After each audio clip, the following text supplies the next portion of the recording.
Breaking today, Prince William doubles down.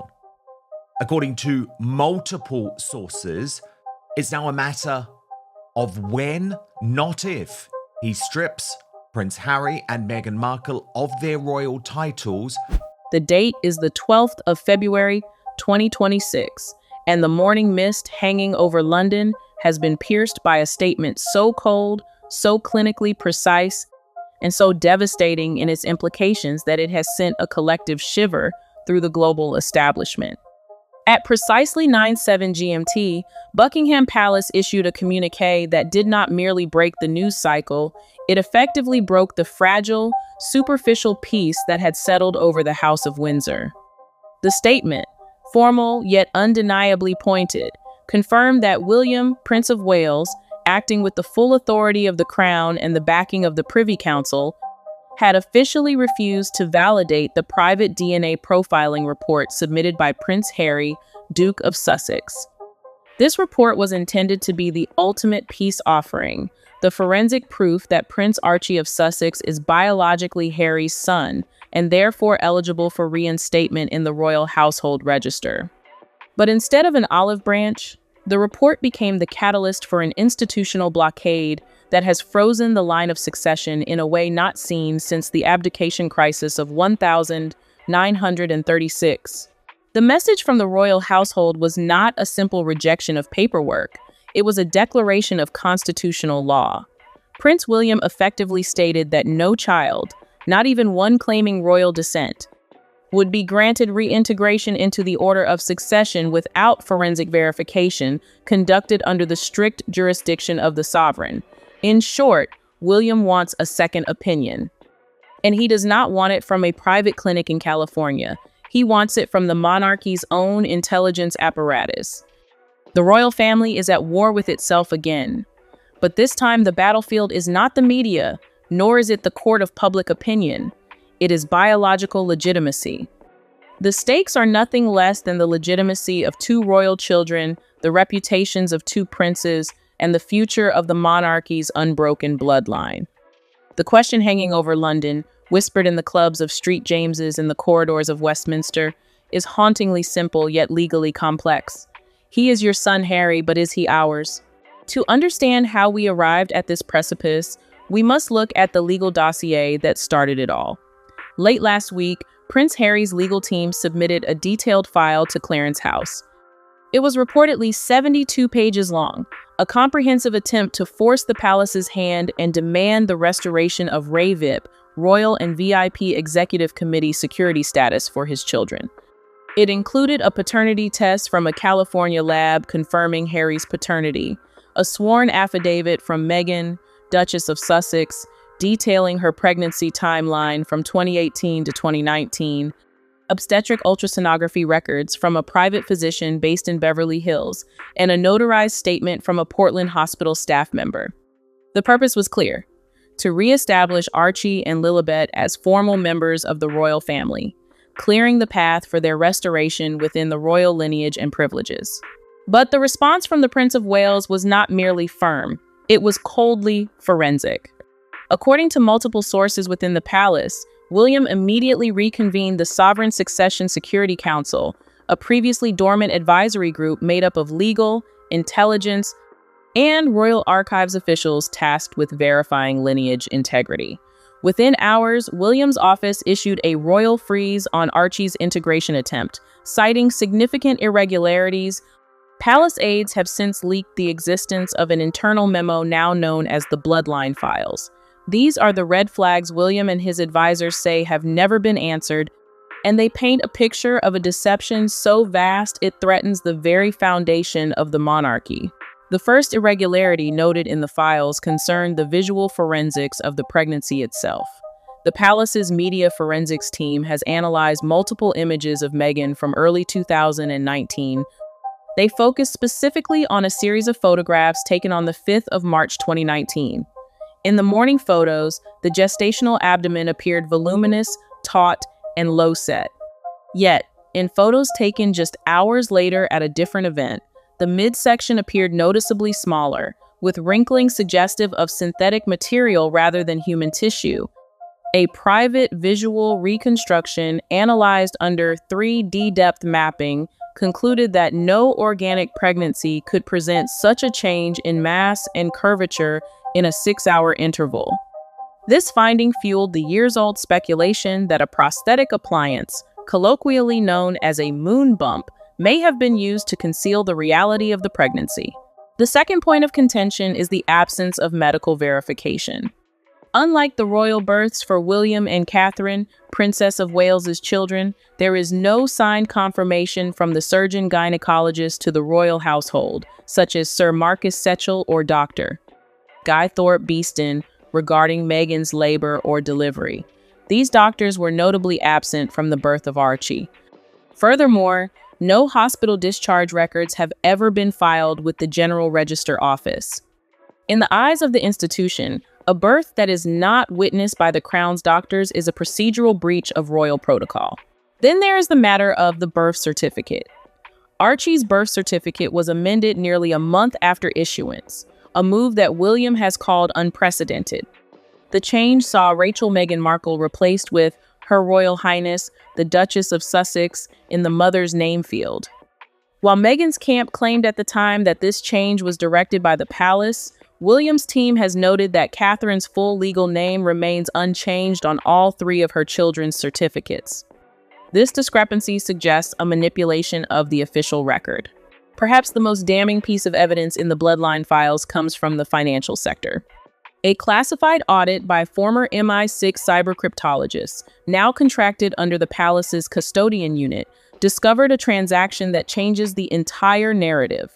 On the 1st of May 2019, exactly 5 days before the palace publicly announced the birth of Archie, a swift wire transfer of $499,900 was executed by Archwell LLC. The recipient was a discreet reproductive medical center near Tijuana, Mexico, known in elite medical circles for its gestational surrogacy coordination services. The transaction was not a simple payment. It contained encrypted notes referencing a non-disclosure agreement. If this is true, and Archie was born via a surrogate while Meghan wore a prosthetic, he is legally disqualified from the line of succession under the born of the body rule established in the Bill of Rights 1689. The rejection of the DNA test itself adds another layer of intrigue. The test was conducted by Horizon Gene Diagnostics, a boutique private genetic testing firm based in Santa Barbara. William's camp immediately cast doubt on the process, noting that the samples were hand-delivered by a non-neutral party and not through any verified chain of custody. Further complicating matters is that the lab is not accredited by the Royal College of Pathologists, nor is it recognized under the ISO 17025 standards for forensic labs handling legal evidence. Sources inside the Succession Council say the entire operation appeared custom-tailored to achieve a result, not discover a truth. Oversight of the submission process was handled by attorney Douglas Hall. However, Hall's involvement has now come under intense scrutiny after a leaked internal email from his office dated the 22nd of January, 2026, was obtained by The Times. The subject line read, "We need optics, not science." The text of the email was even more incriminating, instructing his team that if the lab wouldn't expedite the results, they should find a partner lab willing to certify pre-analysis validity. It stated explicitly that it didn't have to be bulletproof. It just needed to look unimpeachable because the palace would only see the paperwork. Hall has not denied the email's authenticity, claiming it was taken out of context, but the damage is done. It suggests a strategy of deception. Adding fuel to the fire is a new timeline released by Kensington Palace. According to banking surveillance records and transatlantic courier logs, the DNA sample was flown from Los Angeles to London on January 24.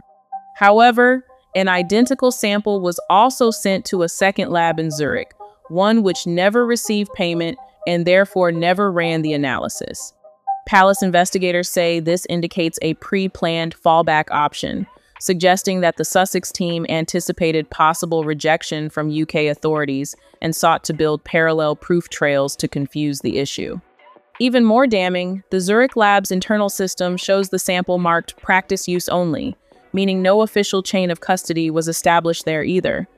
As one senior official at the Home Office privately remarked, "This doesn't read like a paternity confirmation.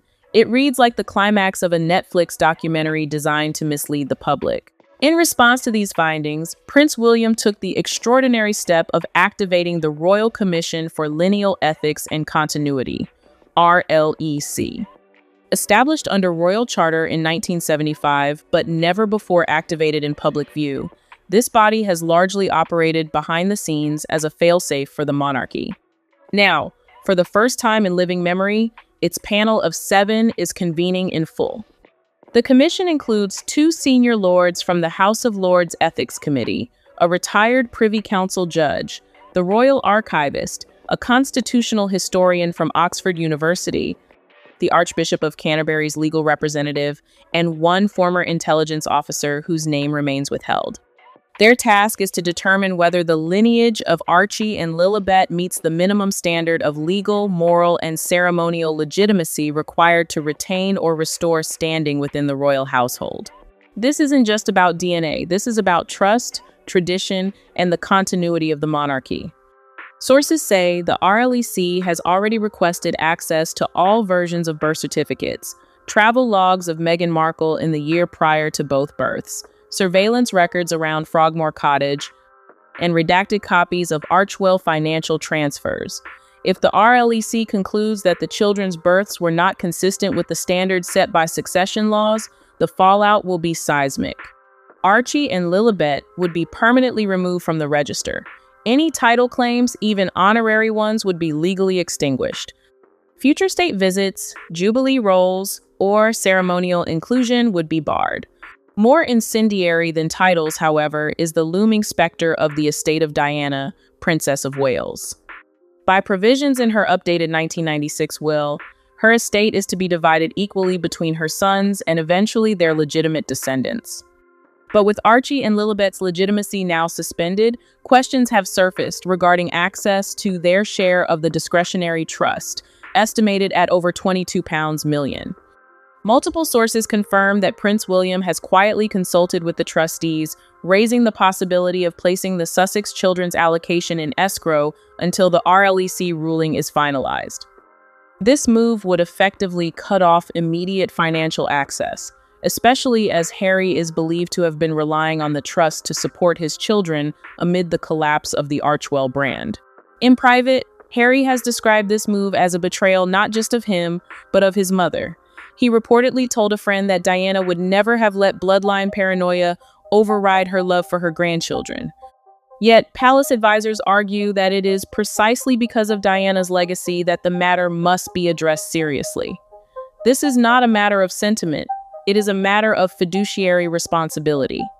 Until legitimacy is confirmed, trustees must act with caution. The freeze on the inheritance is a financial stranglehold that places immense pressure on Harry to comply with a forensic audit. As William exerts legal control, another figure from within the crown's shadow has re-entered the arena: King Charles III.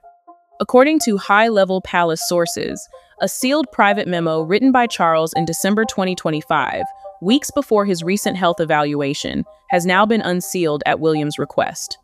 The contents remain classified, but the memo's existence has been verified, and its subject line is known: Sussex Children and the Threshold of Trust. What we do know is that the memo was stored under level 4 security at Marlborough House.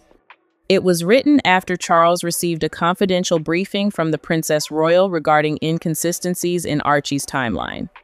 Insiders suggest the memo could include preliminary royal assent to deny hereditary recognition to any child not born under verified, observable conditions. Charles was reportedly deeply conflicted, feeling love as a grandfather but pressure as a sovereign. Ultimately, he deferred to William's judgment, signaling the passing of the torch in matters of family discipline. On February 12 at 8, Meghan Markle's legal team filed a preemptive counter-motion in the High Court of Justice, accusing Prince William and the Privy Council of orchestrating a custodial coup disguised as a lineage inquiry. In the filing, Meghan's lawyers argue that the children are dual citizens of the UK and the US, and their rights are protected under international family law. They assert that the Royal Household Register is not a statutory civil authority and therefore has no legal right to determine identity or legitimacy. They claim that the actions taken to remove or suspend Archie and Lilibet's names constitute institutional erasure. The filing included photographs of Archie's birthday celebration in Montecito, as well as a sworn letter from Tyler Perry reaffirming that Meghan carried, delivered, and nurtured both children. Yet, the palace has not responded publicly to the filing. Their silence is strategic. The divide within the family is now undeniable. Princess Anne reportedly supports William's firm stance and is pushing for an independent royal medical tribunal. Prince Edward, Duke of Edinburgh, is said to be deeply uncomfortable with the tone of the proceedings, but believes the monarchy cannot afford to be caught unprepared again. Queen Camilla has remained publicly silent, but was overheard in a closed-door meeting saying, "The crown must stand taller than its scandal." And Harry, sources say, is livid and despondent, feeling betrayed not just by his brother, but by the institution he once called home. Now, with every legal argument exhausted and every family tie under strain, the crisis facing the British royal family has evolved into something far more dangerous than a feud over paperwork. It has become a battle over the throne's moral foundation itself. Behind the palace's wrought iron gates and within the digital fortresses of the Aralek, a decision is being finalized. The question is no longer just about paternity. It is about whether the House of Windsor can survive a lie of this magnitude. As of the 13th of February, 2026, the final report, compiled after a 6-day review of birth records, international financial transactions, and private testimonies, is being reviewed by 3 individuals only: Prince William, Princess Anne, and the Lord High Chancellor. Meghan Markle, who has maintained a conspicuous silence throughout the majority of the RLEC proceedings, is reportedly preparing a recorded interview to be released within hours of the Commission's verdict. Sources from her legal team confirm that Meghan's message will be direct, personal, and aimed at both the palace and the public. The interview, filmed at her Montecito estate 2 nights ago, is expected to include an emotional defense of her motherhood. She allegedly says in the recording, "I carried my children. I gave birth to them, and now they are being erased." This isn't about lineage. This is about power and fear and control. The production is being coordinated by an independent, US-based media outlet, bypassing the mainstream networks. Prince William, meanwhile, is preparing his own response, one far less emotional but no less historic. A draft statement titled "On the Matter of Lineage and Constitutional Continuity" has reportedly been completed and is scheduled for release within 24 hours of the Commission's decision. The speech, approved in principle by King Charles, outlines the outcome of the RLEC, the permanent registry status of Archie and Lilibet, and the Crown's position on future title and succession claims from descendants not born within verified royal conditions. Sources close to William say the tone is firm, unflinching, and profoundly personal. At one point, he reportedly says, "This decision was not made with malice. It was made with duty. I would rather carry the burden of public backlash than risk the erosion of royal truth."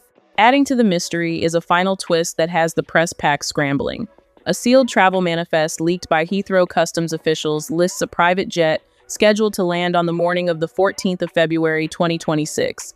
The registered passengers are listed as 1 adult male traveling under the name Henry Mountbatten Windsor, and 2 minor children listed as dependent. The departure point is Van Nuys Airport, California. The operator is a discreet international charter firm used by senior royals. There is no mention of Meghan Markle on the manifest. There is no security detail listed and no press accreditation. Palace aides have neither confirmed nor denied the manifest, but insiders suggest Prince Harry may be returning to the UK alone with Archie and Lilibet. If this flight manifest is accurate, it is an extraordinary gesture. It may be Harry's last-ditch effort to show the children belong not just by blood, but by presence. He may be bringing them to the king, presenting them physically to the court to prove their existence and their lineage, defying the paperwork with flesh and blood. And yet others are skeptical. It could be a misdirection, a decoy to draw attention away from another legal maneuver. One palace insider warns that this family plays chess, not checkers, and nothing is as it seems until the wheels touch the tarmac. Outside the gates of Buckingham Palace, journalists have begun setting up camp, anticipating a historic announcement. A new wave of headlines is sweeping Europe. The children in limbo, royal verdict imminent, the prince and the DNA files. Opinion remains sharply divided. Some view Meghan as a modern mother crushed by medieval tradition. Others see William as a necessary steward of royal continuity, a man willing to make the hard choices to protect the institution from fraud. And many now see Harry as the tragic figure in between, a man torn by love, loyalty, and legacy, fighting a war he cannot win against a brother who holds all the cards. The dawn of the 14th of February, 2026, broke over London, not with the warmth of Valentine's Day, but with the steel-gray resolve of a city bracing for a constitutional impact. The rumors of the flight manifest had hardened into fact. At 6:42 GMT, a Gulfstream G650, tail number N722W, touched down on the tarmac of RAF Northolt, a military airfield usually reserved for heads of state and senior royals. This choice of landing site was the first signal that the palace was treating this not as a family reunion, but as a matter of national security. The aircraft taxied to a remote hangar, far from the prying lenses of the paparazzi. Waiting on the tarmac was not a welcoming committee of family, but a convoy of 3 black Range Rovers and a diplomatic protection team. Standing at the base of the stairs was not King Charles nor Prince William, but Sir Clive Alderton, the King's private secretary, and Dr. Michael Dixon, the head of the royal medical household. When the cabin door opened, the silence of the airfield seemed to deepen. Prince Harry stepped out first. He looked exhausted, his face unshaven, wearing a travel-wrinkled gray suit that seemed to hang loosely on his frame. He turned back and extended a hand. Emerging from the shadows of the cabin were 2 children. For the first time in years, the world, or at least the select few witnesses present, saw Prince Archie and Princess Lilibet not as grainy black and white Instagram photos or back-of-the-head cameos, but as flesh and blood. They looked disoriented, clutching their father's hands, blinking in the cold English morning. There was no nanny. There was no Meghan. Harry had made the journey alone, a desperate gamble to prove the legitimacy of his bloodline by physically presenting his children to the crown. The convoy did not head to Windsor or Buckingham Palace. It sped under police escort to King Edward VII's hospital in Marylebone. The entire top floor had been cleared and secured overnight. This was the site of the independent medical tribunal mandated by the RLEC. The terms were non-negotiable.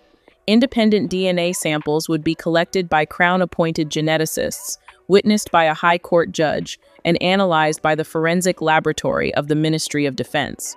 This was the forensic-level verification William had demanded. Harry had agreed to these humiliating terms because he believed he had no choice.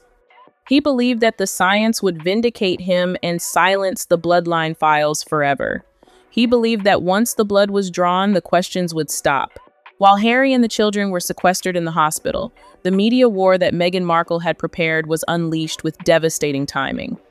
At 9 London time, just as the medical procedures were beginning, a video was uploaded to a newly created, unbranded YouTube channel. It was titled The Erasure. In it, Meghan sat in a stark white room, dressed in black, speaking directly to the camera. The production quality was raw, devoid of the usual gloss. She did not use royal titles. She spoke as a mother. "They asked for my blood," she said, her voice trembling with controlled rage. "They asked for the blood of my children to prove they are human. This is not about protocol. This is about punishment. They are trying to erase us because we refuse to be silent." She went on to detail the intrusive and barbaric demands of the palace, framing the DNA test not as a verification of lineage, but as a violation of human rights. She accused Prince William of orchestrating a genetic witch hunt driven by archaic obsessions with blood purity. "They want to tell you that my children are not real," she said, staring into the lens. "But the only thing that isn't real is their humanity." The video garnered 10 million views in the first hour. It was a scorched earth defense, designed to turn the public against the cruel bureaucracy of the monarchy just as the RLEC was finalizing its report. It was a gamble to win the court of public opinion, knowing she might lose the court of law. But inside the fortified walls of the Royal Commission for Lineal Ethics and Continuity, the video changed nothing. The 7 commissioners were not watching YouTube. They were looking at bank statements. The intelligence regarding the $499,900 wire transfer to the Mexican clinic had been corroborated by a second source. A leaked internal email from Archwell's former business manager expressing concern over the structuring of payments to Forscana Biomed. The email explicitly referred to third-party gestational services and the need to sanitize the ledger before any public audits. This document was the smoking gun. It suggested that while Harry might indeed be the biological father, a fact the DNA test was expected to confirm the method of birth violated the born of the body rule. The distinction is critical. In the eyes of the law governing the British succession, specifically the Act of Settlement, 1701, a child born via surrogacy, even if biologically related to the parents, is not eligible to inherit the throne or the titles associated with it unless Parliament passes a specific act to allow it. No such act had been passed. If Archie and Lilibet were born via surrogate, they could be loved family members, they could be wealthy heirs to Harry's personal fortune, but they could not be Prince and Princess of the United Kingdom. They would be, legally speaking, commoners adopted into the fold. This legal technicality was the wall Harry was about to crash into. At 16, the medical tribunal concluded its work.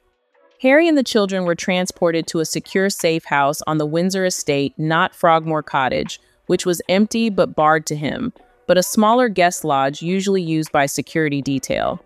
He waited there, isolated, his phone confiscated as part of the security protocol to prevent leaks. He was a prince in a cage, waiting for a verdict on his own flesh and blood. The hours ticked by in agonizing slowness. He played with the children, trying to shield them from the tension, but he knew that outside those walls, his life was being decided by men who viewed him as a liability. The RLEC delivered its final report to Prince William and King Charles at 18. The document, bound in red leather, was titled Findings on the Lineal Status of the Sussex Issue. The contents were devastating. The DNA results, fast-tracked by the military lab, confirmed that Prince Harry was the biological father. However, the commission found insufficient evidence to certify compliance with the verified birth protocols required by the 1689 Bill of Rights and the 1917 letters patent.